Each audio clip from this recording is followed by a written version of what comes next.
Children are blessings to parents. My children make me happy all the time. My husband once said I had a baby-making machine in me. Rebecca boasted, making Sharon very sad. This is a story about marriage and patience, a story that you will not want to miss. Hit the subscribe button as we dive in. Our story begins in the cold land of the white man, in the city that never sleeps, New York. It was there, amidst the snow and the rushing trains, that Donald and Sharon found each other. Sharon was a nurse, a woman with hands that could soothe a fever and a heart that was large enough to hold the world. Donald was a student of the new magic called computer science. He was in his final year, his eyes red from reading books, his pockets empty but his ambition full. They met at a wedding, a gathering of brothers and sisters in the diaspora, where the smell of jollof rice made everyone forget the cold outside. Donald saw Sharon. He saw the way she moved, calm like a river that knows where it is going. He approached her not with the arrogance of a king, but with the humility of a man seeking water in a desert. They spoke. They laughed. And soon they became one. But life in the white man's land is a struggle that breaks the back of the lazy. They lived in a small apartment where the walls were thin and the rats were bold. Donald was a brilliant man, but brilliance does not pay school fees.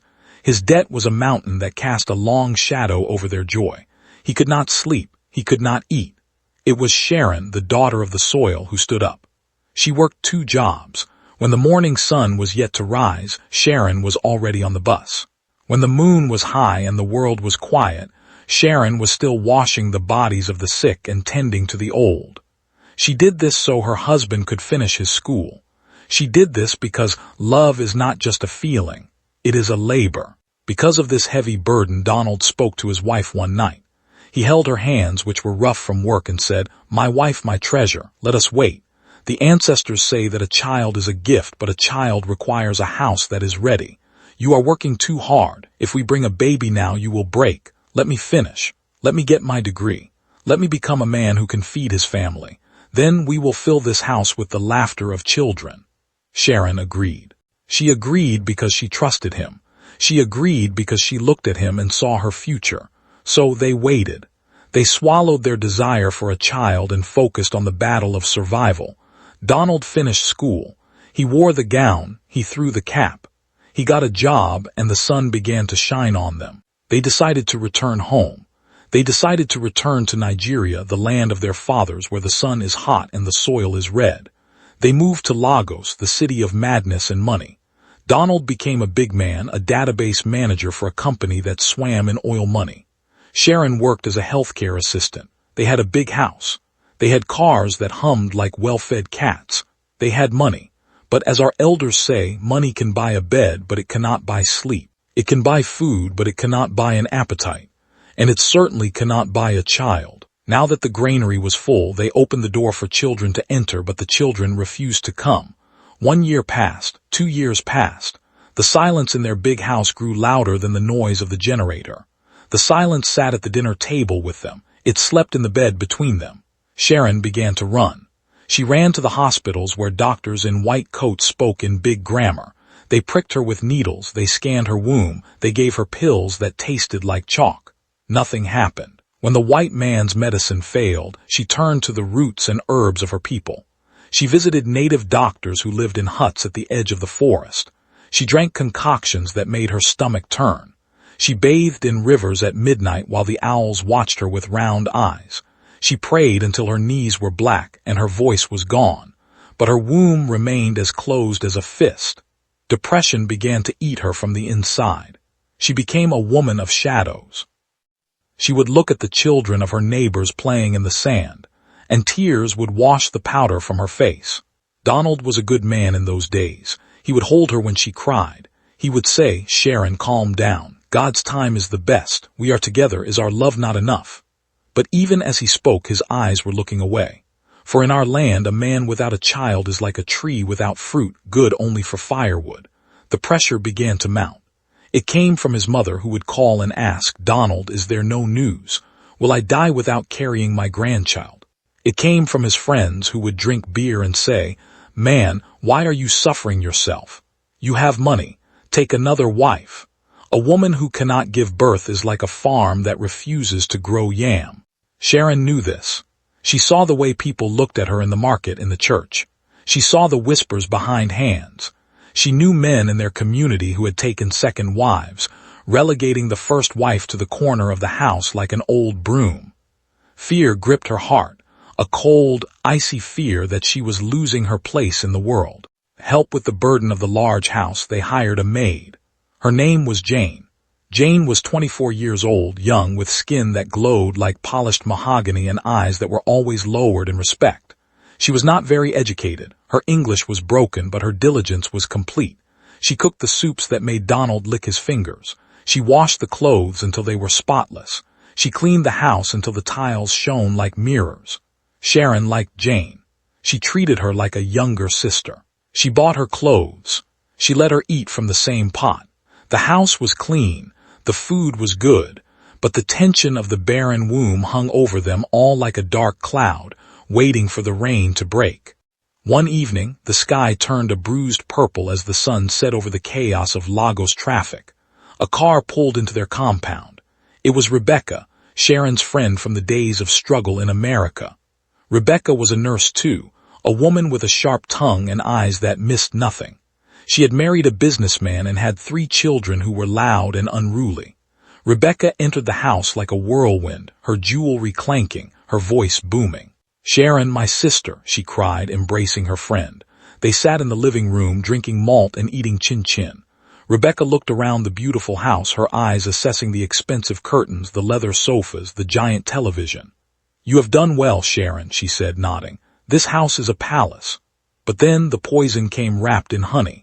"But what is a palace without princes and princesses running around? My children, eh? They almost drove me crazy today. Junior broke my vase and Tulu refused to eat. But the joy they give me. Ah, Sharon, there is nothing like it. A woman is not complete until she has held her own blood." Sharon smiled a weak smile, her heart shrinking in her chest. The words cut her deeper than a knife, but she kept her face smooth. Just then, Jane entered the room. She knelt on one knee to greet the visitor. "Good evening, Ma," she said, her voice soft. Sharon waved a hand. "Jane, go upstairs and iron my husband's shirts. He is traveling tomorrow." Jane nodded and left, her hips swaying slightly as she walked away. Rebecca watched her go, her eyes narrowing like a hawk spotting a mouse. She turned to Sharon, her voice dropping to a whisper. "Sharon, why do you have that girl in your house?" "Who, Jane?" Sharon asked, confused. "She is our maid. She is very good. She helps me with everything." Rebecca hissed, a long, sharp sound. "You are naive, my friend. Have you not heard the stories? These maids, they are not just here to sweep floors. They are here to sweep husbands away.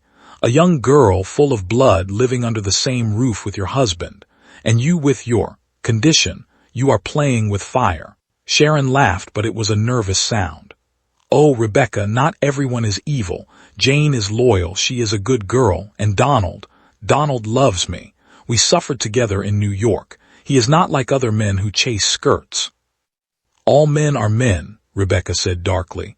"When the stomach is full, the eye begins to wander. You trust too much. Fire and cotton do not stay in the same box without burning." Sharon waved it off, defending her husband, defending her maid. She wanted to believe that her house was built on rock, not sand. But the seed of doubt had been planted, even if she refused to water it. Days turned into weeks and the season changed. Donald announced he had to travel to Port Harcourt for a job. It was a big contract, one that would keep him away for a week. Sharon packed his bag. She kissed him goodbye. The house felt empty without him, just Sharon and Jane moving through the silent rooms. But something was wrong with Jane. The girl who used to sing while she swept was now quiet. Her face was pale, the color of ashes. One morning, as Sharon sat eating her breakfast, she heard a sound from the kitchen, the sound of retching. Sharon ran to the kitchen. Jane was bent over the sink, vomiting as if her soul wanted to leave her body. Sharon, the nurse, knew that sound. She knew that look. Her heart stopped beating for a moment. She approached the girl. "Jane," she asked, her voice trembling, "are you sick?" Jane wiped her mouth, her eyes wide with fear. She did not speak. Jane, Sharon said, her voice harder now. Are you pregnant? The girl looked down at her toes. She nodded. The world seemed to spin around Sharon. Who? She demanded. Who is responsible? You live in my house. You go nowhere. Who touched you? Jane clamped her lips shut. She shook her head. She refused to speak. No matter how much Sharon screamed, no matter how much she threatened, the girl remained silent as a stone. A week later, Donald returned. He looked tired but happy. He dropped his bag and hugged Sharon, but Sharon stood stiff in his arms. She pulled away. Welcome back, she said, her voice cold. Sit down, we have a matter to settle. Donald sat, confused. Sharon called Jane. The girl walked into the living room, her hands clutching her stomach, her eyes unable to meet anyone's gaze. Tell him, Sharon commanded. Tell my husband what you told me, and tell him who is responsible. Donald looked at Jane. What is it? He asked. Jane looked up. She looked straight at Donald. She raised a shaking finger and pointed at the master of the house. It is him, madam, she whispered. Uncle Donald, he is the one. Sharon gasped. She turned to Donald, waiting for the explosion. She waited for him to jump up, to scream, to call the girl a liar, to throw her out of the house. She waited for the indignation of an innocent man. But Donald did not shout. He did not jump. He sat there, his shoulders slumped, his eyes looking at the floor. The silence stretched, heavy and suffocating. It was a silence that screamed the truth louder than any confession. Donald, Sharon whispered, her voice breaking into 1,000 pieces. Say something.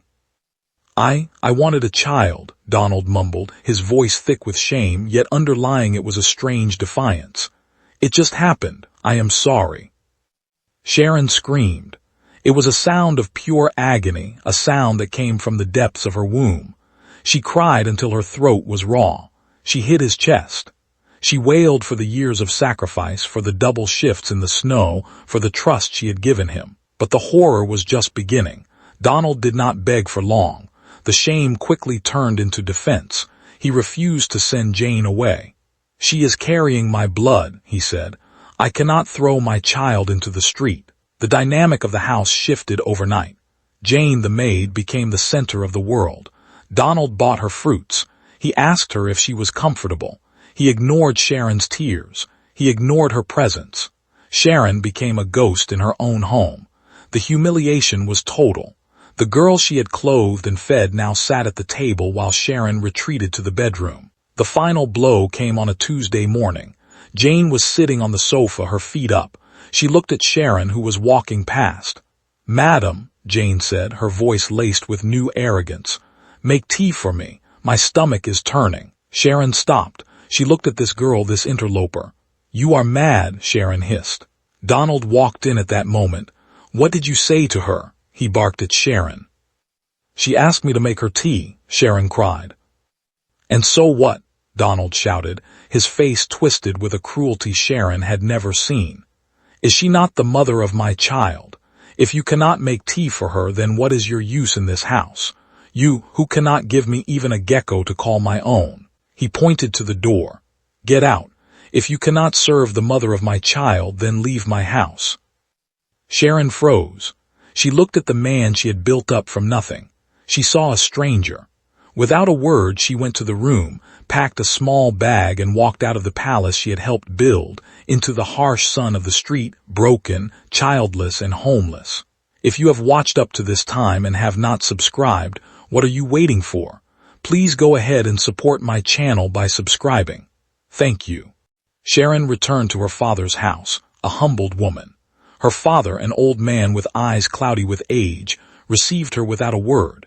He saw the pain etched into her face, deep lines that had not been there before. Shame covered her like a heavy blanket.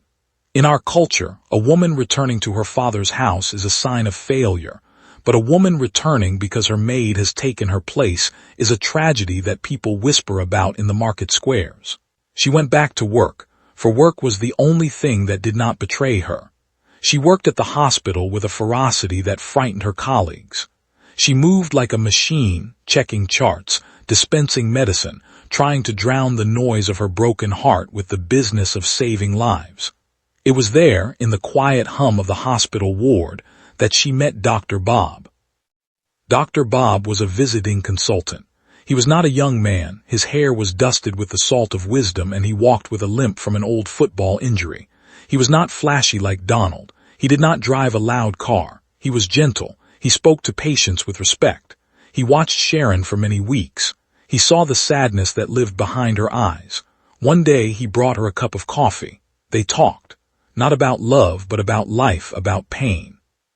Sharon found herself pouring out her story, the bile of her betrayal flowing out until she was empty. Dr. Bob listened. He did not judge. He did not offer empty platitudes. He simply held her hand and said, "You are a woman of worth, Sharon. One man's blindness does not make the diamond a stone." Slowly the ice around her heart began to melt. They started dating. It was a slow, quiet love, like a fire burning steadily in a hearth. Dr. Bob proposed not with a grand gesture but with a promise of peace. They married in a small ceremony. And then the miracle happened. The God of the second chance smiled upon them. 2 months later, Sharon felt the change in her body. 9 months later, she gave birth to twins, a boy and a girl. 2 perfect, screaming bundles of joy. The barren woman had become a mother of 2.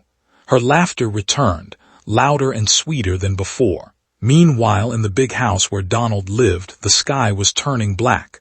Jane's belly had grown large, like a ripe pumpkin. Donald treated her like an egg. He bought her gold. He bought her lace. He was waiting for his heir. He had already named the unborn child in his heart. One evening, as Donald sat rubbing Jane's feet, she pulled away. "Olga, Donald," she said, her voice flat, "we need to talk." Donald looked up, smiling. "What is it, my dear? Do you need more pillows?" "The baby is not for you," she said. Donald laughed. "Stop joking. It is time for bed." "I am not joking," Jane said, sitting up. "You are not the father. It is Emeka, my boyfriend. When I got pregnant, he ran away. I was scared. I knew you wanted a baby. I knew you were sleeping with me sometimes, so I pointed at you. I lied, but now Emeka is back. He wants his son. I cannot give another man's child to you." Donald went still. The air left the room. What are you saying?" he whispered. "I am leaving today," Jane said, standing up. "Emeka is waiting outside with a taxi." She picked up her bags, which were already packed with the clothes and jewelry Donald had bought. She walked to the door. Donald sat on the floor, his mouth open, his mind shattering like glass. He tried to stand to stop her, but his legs had turned to water. He watched the maid walk out of his life, taking his false hope with her, leaving him with nothing but the echo of his own foolishness. Donald went mad with grief. The silence of the house was now a monster that hunted him. He realized what he had done. He had thrown away a woman of gold for a piece of painted wood. He began to drink. The alcohol became his new wife. He lost weight. He lost his focus at work. He went to Sharon's father's house. He banged on the gate, screaming her name. "Sharon, Sharon, I am sorry, it was a mistake." But the gatekeeper told him, "Go away, useless man. Sharon is married. She has twins. Do not bring your bad luck here." Twins? The word hit him like a hammer. She had given another man what she could not give him. He collapsed in the dirt, weeping like a child who has lost his mother in the market.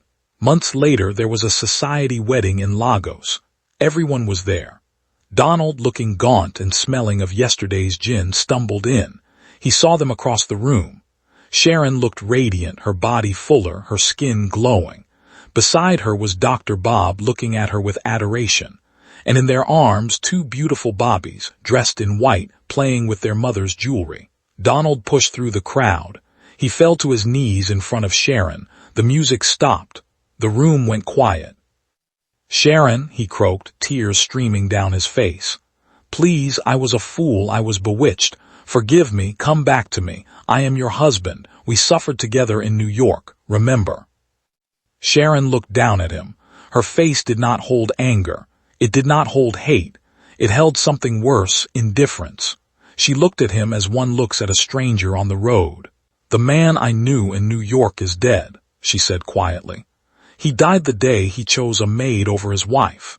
He died the day he put me out on the street like a dog." She turned to Dr. Bob.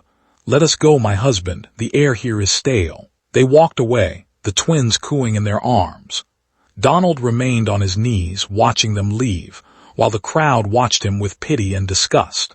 He was a man who had everything, but because he could not wait, because he betrayed the covenant of his youth, he was left with nothing but the bitter taste of regret and a house full of empty rooms. And so, my people, the story ends. The ear that refuses to hear the truth will eventually be cut off with the head. I hope that you enjoyed the story and learned something. Share what you learned and where you're watching from in the comment section. If you have not subscribed yet, hit the subscribe button now so you know when I post another story. Bye and take care of yourself.